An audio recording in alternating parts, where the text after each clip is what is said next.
Caros amigos, caras amigas, nós estamos aqui nesse período de isolamento social na zona rural do município de Lambari do Oeste.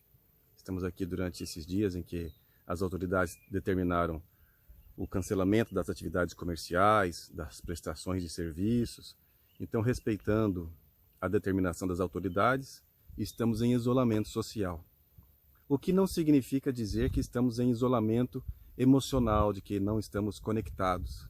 Estamos sim todos conectados. Sobretudo neste momento em que a sociedade é chamada, em todo o mundo praticamente, a assumir a sua responsabilidade uns para com os outros. Nestes dias em que convivemos mais com as nossas famílias, em que temos a oportunidade de fazer tarefas simples de casa, lavar as roupas, ajudar a fazer as faxinas em casa, nestes dias em que não contamos com auxílio de funcionários, nós temos alguns benefícios, por mais que seja trabalhoso e muitas vezes desagradável não poder desenvolver naturalmente nossas atividades profissionais. Mas há sim benefícios. E um dos benefícios é poder estar aqui, no nosso caso, em contato com a natureza. Estamos aqui no local mais próximo da estrada, da rodovia, para que possamos ter um pouco mais de tranquilidade e trazer essas reflexões. Reflexões essas que foram solicitadas pelos nossos amigos, diretores do Centro Espírita Cuiabá, nossa casa espírita centenária, a mais antiga de Cuiabá.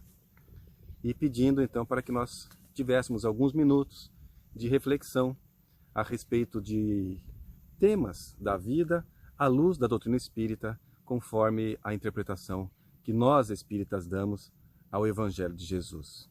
E nós optamos por refletir a respeito de uma questão que tem tudo a ver com as nossas vidas.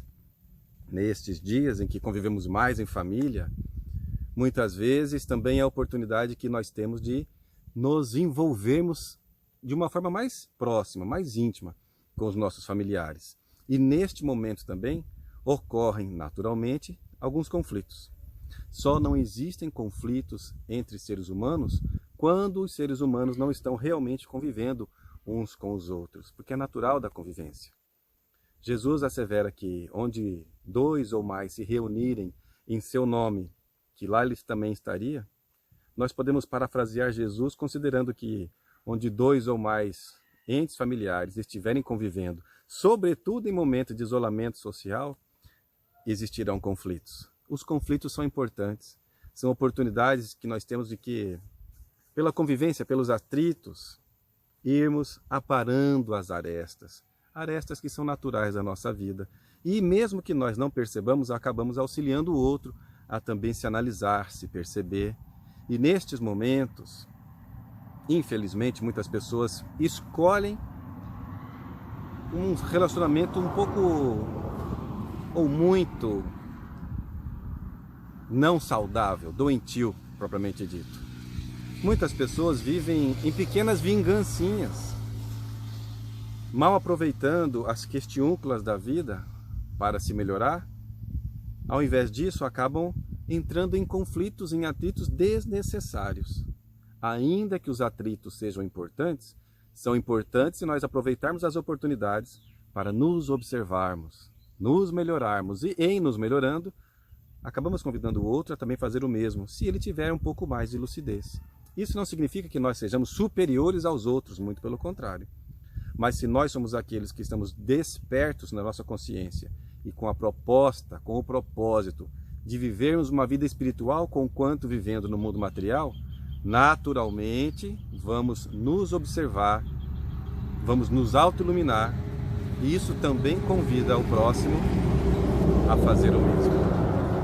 Nestes momentos, o convite de Jesus é que hajamos com brandura, com mansidão. O que é mansidão? Segundo o dicionário, mansidão e brandura são sinônimos. Como, por exemplo, quando dizemos que tal pessoa tem mansidão na sua voz. Olha como ela fala com suavidade, com brandura. Isso seria mansidão. Mas também, mal interpretando o texto evangélico, segundo o qual Jesus nos diz que os mansos herdarão a terra, bem-aventurados os mansos e pacíficos, porque herdarão a terra, mal interpretando esta passagem, Há muitas pessoas que acham que mansidão é, como se diz popularmente, engolir sapos. O que significa isso? Para certas pessoas, mansidão é evitar conflitos. É possível evitar conflitos? Existem duas pessoas exatamente iguais no mundo? É claro que não. Nem gêmeos univitelinos são iguais, espiritualmente iguais, mentalmente iguais, emocionalmente semelhantes. Não. Cada um é um histórico de vida. E a vida é uma só realmente, mas são múltiplas as reencarnações. São múltiplas as oportunidades. Alguns avançam mais em alguns aspectos, outros em outros. Outros se atrasam em algumas coisas. Enfim, é natural que isso aconteça e como não existem pessoas iguais, os conflitos vão acontecer. Ser manso e pacífico não é ficar sempre na postura do bonzinho. Ou querer passar uma impressão de que é bonzinho sempre. E que tem a obrigação de acertar sempre. Muitas pessoas convivendo conosco falam assim, você não é espírita? Você tinha que acertar. Você não é espírita? Como é que você agiu dessa forma? São pessoas que são os fiscais das nossas vidas. Seria muito importante que fiscalizassem a si próprios, que estivessem em autovigilância, em alertas para consigo mesmo. Enfim, essas pessoas acabam nos ajudando também. Nem sempre fazem esses apontamentos em relação à nossa conduta de forma carinhosa, caridosa, mas mesmo assim nós também temos conteúdo aí para aprender com essas atitudes do relacionamento interpessoal. Mansidão não é ficar de bonzinho, é sermos o que nós somos, mas procurando sermos ainda melhores a cada situação, a cada oportunidade. Ser manso não é estar acomodado. Deixa a vida me levar, a vida leva eu, não. É assumir a postura correta, mas com tranquilidade, com serenidade de coração. Há muita confusão, então, do que realmente possa ser a mansidão. Não é mansidão querer ser sempre o bom, porque nós, muitas vezes, não vamos ser o bom. Vamos ser pessoas que queremos acertar, mas vamos errar naturalmente. E aprendemos com esses erros também. Não é mansidão deixar com que os outros sempre nos agridam, nos atacam, nos firam emocionalmente e até fisicamente. E nós pensando, os mansos herdarão a terra, não vou fazer nada. Será que isso é realmente a mansidão? Será que a mansidão é realmente não fazer nada? Mansidão é diferente de passividade. Quando nós caímos em um movimento psicológico de passividade, deixamos de exercer o nosso poder real, nosso poder pessoal, a nossa capacidade espiritual, a nossa capacidade de criação. Quando nós permitimos que os outros nos agridam e nós não colocamos limites nessa relação que se torna doentia, nós estamos nesse momento agindo com desamor para conosco e também em relação ao outro. Para conosco porque nós deixamos de produzir, nós deixamos de crescer, deixamos de aproveitar essas oportunidades para exercitar as virtudes que as oportunidades estão nos trazendo, para exercitá-las. Deixamos de amar ao próximo, porque se nós permitimos que o outro nos agrida com palavras, com gestos, com indiferença, com violência física, e nós falamos assim, eu sou manso, eu sou cristão, eu sou espírita, não posso fazer nada, é um equívoco. Porque nós estamos fazendo com que o outro se endivide ainda mais com a sua própria consciência nesse momento.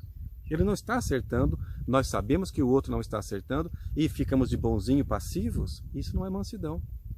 É importante alertar, olha pessoa, amigo, irmão, marido, esposa, essa conduta sua está equivocada, vamos refletir juntos? Você acha agradável fazer assim com os outros? Você gostaria que os outros fizessem assim com você? Essa é a essência da caridade, fazer ao outro aquilo que queremos que o outro nos faça. Então, o que você está agindo nesse momento está correto? Você se sentiria bem se os outros fizessem isso com você? São reflexões oportunas, com tranquilidade. Não é, portanto, mansidão, essa vida, conforme nós dissemos agora há pouco, de ficar engolindo sapos, de deixar de exercitar a nossa capacidade, fazendo com que o outro faça o que quiser com nossas vidas. Um amigo nosso, psicólogo Lacordaire, diz que duas crianças brincando num prédio, no último andar, um prédio sem paredes, jogando bola um para o outro. E se um jogar com mais força, a bola escapa, o que acontece? Tem segurança numa brincadeira como essa? Vai se sentir bem? Qualquer um dos dois vão ficar à vontade brincando? Claro que não. Aí ele propõe, então vamos colocar as paredes em volta? Vamos colocar as paredes? e continuar brincando, se a bola bate na parede, ela volta para nós.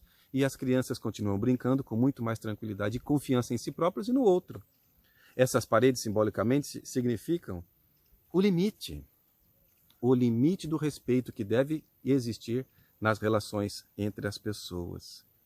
Ser passivo é diferente de ser manso. A proposta de Jesus é muito clara, sermos mansos, desenvolvendo a mansidão, a brandura de coração, e não permitindo que o outro faça o que quiser conosco. Quantas mulheres agredidas que deixam de procurar a autoridade policial para narrar os fatos que estão passando dentro de casa, muitas vezes, as violências domésticas, pensando que, não posso fazer isso. Porque se eu contar para a autoridade, vão acabar processando o meu companheiro, meu marido, seja lá quem for, e ele pode até ser preso. Então, eu que sou uma pessoa do bem, não vou fazer nada, não, porque... Porque o quê? Nós somos criados por Deus para sofrer? Para apanhar? Para deixar de exercitar as virtudes? Para deixarmos de crescer? Claro que não. Somos criados para sermos felizes, para produzirmos o bem no limite das nossas forças, o bem para nós em primeiro lugar. Isso não é egoísmo, isso é autovalorização, autorrespeito. E também ajuda o outro a evoluir, porque depois que ele passar pelas punições naturais da lei humana, mas sobretudo pelas reflexões e pela necessidade da reparação por conta dos atos que praticou, essa pessoa vai crescer também. Se nós não a alertarmos, ela não vai crescer e vai continuar agredindo. É importante, por isso, e dizem as autoridades, é importante narrar esses fatos para as autoridades competentes. Viver com mansidão não é viver, portanto, em passividade, mas também não é viver reativamente. A passividade, nós caímos muitas vezes sentindo que nós somos o coitadinho, ou que somos o bonzinho, que não podemos fazer nada. E o reativo? É aquela pessoa que fala, eu não tenho sangue de barata. Bateu, levou. Comigo é desse jeito. Eu não levo desaforo para casa. As pessoas falam assim, e não somente falam, como agem dessa forma. O comportamento é reflexo de como elas estão vivendo, sentindo, e isso transparece naturalmente no seu movimento social, no seu movimento profissional e também familiar. Então, ficar reativos é tão ruim quanto ficarmos passivos. Porque a reatividade, que é filha da rebeldia da pessoa para com as leis de Deus, rebeldia que acaba gerando machucaduras para si mesma e também em relação ao outro, rebeldia que vai gerar o desequilíbrio da harmonia das células, o desequilíbrio fisiológico que passa primeiramente pelo estado mental, gerando, portanto, a somatização desse desequilíbrio e as doenças, e doenças gravíssimas, de difícil tratamento muitas vezes. Tudo isso vem de uma rebeldia perante as leis de Deus, perante as leis da vida, e perante as oportunidades que a vida nos oportuniza e nós não aproveitamos. Enfim, ficar em passividade não é bom, não é saudável. Ficar em reatividade é tão ruim quanto. Porque o reativo se adoece. Machuca-se, machuca outras pessoas. Ou seja, não se ama e não ama o próximo, não está amando a Deus também. Ou seja, está fazendo tudo aquilo que Jesus propõe que nós não façamos. Está fazendo o contrário do que aquilo que pode nos gerar bem-estar, leveza, suavidade, aprendizado. Então, passividade não é bom, reatividade também não é. A reatividade, fruto do orgulho, e Allan Kardec é muito claro quando nos diz que, assim como o egoísmo, o orgulho é a grande chaga da humanidade. Se o melhor não é estar reativos, se o melhor não é estarmos passivos, o que é melhor para nós? O que seria o ideal, saudável espiritualmente para nós? O meio termo, como diz Buda. Olhando para um riacho, o melhor caminho não é da extrema esquerda nem da margem direita, mas o caminho do meio, o caminho do bom senso, o caminho de quando nós seguimos as leis de Deus que estão nas nossas consciências. A pessoa reativa, diante de uma situação, quando alguém lhe agride, ou quando alguém lhe desagrada, ou quando alguém é injusta para com esta pessoa, a pessoa reativa, ela responde, ela quer se vingar. Porque aprendeu assim com pais, professores, avós, mas é importante nós nos evangelizarmos e não seguirmos muitas vezes exemplos de pessoas que agem da forma que elas têm todo o direito de agir, mas de uma forma que não é saudável espiritualmente falando. Nós somos seres espirituais, não somos seres de corpo. Nem o corpo é nosso, é um empréstimo divino para que nós, seres espirituais, possamos evoluir. Então, não agindo passivamente, não agindo reativamente, o ideal é agirmos com a mansidão. Como é que nós podemos domar esse orgulho dentro de nós? Nos observando. Santo Agostinho responde a Allan Kardec, na questão 919 do Livro dos Espíritos, dizendo que o melhor caminho para domar as más inclinações é se conhecendo. Como é que nós nos conhecemos? O que nós podemos fazer para conhecer a nós mesmos? Estarmos alertas. Alertas em relação a nós mesmos. Vigilantes. Jesus é muito claro, vigiai e orai, para não cair em tentação, porque a tentação nós temos de revidar ou de ficar passivo e de deixarmos de exercitar o potencial criativo e harmônico e a mansidão que nos é possível exercitar. Quando nos pegarmos em atitude de mansidão, aliás, atitude de orgulho, acolher esse orgulho. Às vezes nós temos vontade, sim, a tentação de falar para a pessoa: quem você pensa que é? Sabe com quem está lidando? Como se nós fôssemos uma pessoa superior ao outro, que não somos.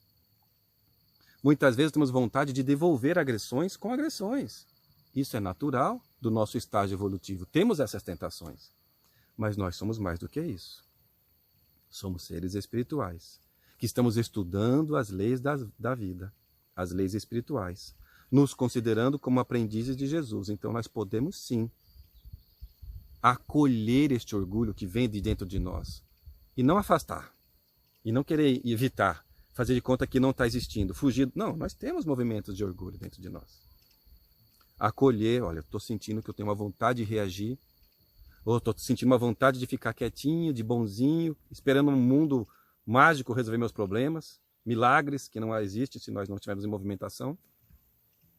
Quando isso acontecer, acolher esse sentimento dentro de nós. Acolher é perceber-se, realmente eu tenho isso. E eu vou cuidar disso. Eu vou humildar o meu orgulho. É possível fazer isso? Claro que é. É fácil? Claro que não é. Se fosse fácil, nós já reencarnaríamos espíritos puros. Estamos reencarnados no mundo de provas e de expiações, na nossa situação espiritual, com as nossas dificuldades, com as nossas limitações, com as nossas más tendências, para que possamos superar essas más tendências. A proposta é superar-se a si mesmos.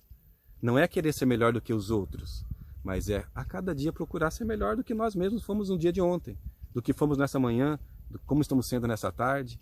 A proposta de Jesus é muito clara. Amar a Deus acima de todas as coisas e ao próximo como a si mesmo, simultaneamente, como amamos ao próximo, amarmos a nós. É muito clara a proposta de Jesus. Como é que fazemos isso? Nos conhecendo, domando essas inclinações, não nos rebelando nem contra essas vontades de reagir, nem contra essas vontades de ficarmos passivos, mas humildando os nossos atos, humildando os nossos pensamentos, nos colocando na situação de um aprendiz. Jesus é muito claro ao falar novamente da brandura, da mansidão, quando ele propõe: vinde a mim todos vós que estáis aflitos e sobrecarregados. Vejamos, a proposta é para todos os que temos aflição. E no mundo todos nós temos. Sobretudo nesses dias de coronavírus, que queremos trabalhar e não podemos, que acabamos fazendo atividades que não eram da nossa vontade, mas acabamos fazendo, e é possível aprender com isso também. A proposta de Jesus é para todos nós: vinde a mim todos vós. Eu vos aliviarei. Eu, Jesus, tenho alívio para a alma. Eu, Jesus, o líder espiritual do nosso planeta, com a proposta do Evangelho que deixou para nós, o pão da vida que nos alimenta, que nos sustenta, que nos abastece. Eu, aprendei comigo, que sou o quê? Manso e humilde de coração. Vejamos, mais uma vez, a mansidão e a humildade como roteiro da segurança para que possamos viver com qualidade de vida. Mansidão e humildade. Isso não cai do céu. É desenvolvido, é exercitado. Nós podemos fazer escolhas felizes. Podemos fazer escolhas infelizes, reativas, bateu, levou. Jesus é muito claro, quando lhe agridem em uma face, ele fala: por que me bateu? Há uma passagem no Evangelho em que uma pessoa lhe agride com uma bofetada no rosto e pergunta para Jesus: como que você fala assim para o sumo sacerdote? E Jesus responde: eu fiz mal a você? Se eu me fiz, dá testemunho do mal, porque se eu não fiz, por que me bate? Ou seja, não ficou passivo, coitadinho, não foi reativo de devolver, mas fez uma reflexão profunda com aquela pessoa. Em outro momento ele diz, quando lhe agredirem uma face, apresentai a outra face. Ou seja, não é ficar apanhando de um lado para o outro. A proposta de Jesus é nos amar e não sermos masoquistas, doentes emocionalmente. Quando alguém agride a uma face nossa, quando alguém agride as nossas dificuldades, quando alguém fica apontando nossos erros, quando alguém puxa o nosso tapete profissionalmente, quando um familiar tira nossas oportunidades, que nós temos direito de receber aquelas oportunidades. A proposta de Jesus é apresentar a outra face. Não é para apanhar mais, é a face da razão, é a face da mansidão e da brandura. Vinde a mim, diz Jesus. Nós queremos ir com ele ou não? Desenvolver a mansidão, a brandura. E ele encerra esse trecho falando, tomai sobre vós o meu jugo, o meu direcionamento. E o fardo da vida, todas as dificuldades se tornarão mais leves, porque o direcionamento de Jesus é suave e o fardo é leve. E nós poderemos sim encontrar descanso para a alma, não descanso da acomodação, mas da paz da consciência. Por mais que estejamos passando por momentos de dificuldade, com Jesus, amando a nós mesmos, respeitando a nós mesmos, nos valorizando, nós temos a tendência natural de fazer isso também em relação ao próximo. E nesses dias de maior convivência em família, mas de continuidade de convivência social do mundo virtual, nós podemos sim viver uma vida cristã, uma vida espírita. Essa é a proposta para nós. Nós encerramos agradecendo pela oportunidade e pedindo a Jesus, nosso amigo incondicional, que ilumina nosso roteiro, que nos dê forças e que nós possamos viver de tal forma a estarmos constantemente, o máximo possível, sintonizados com eles. Muita paz a todos.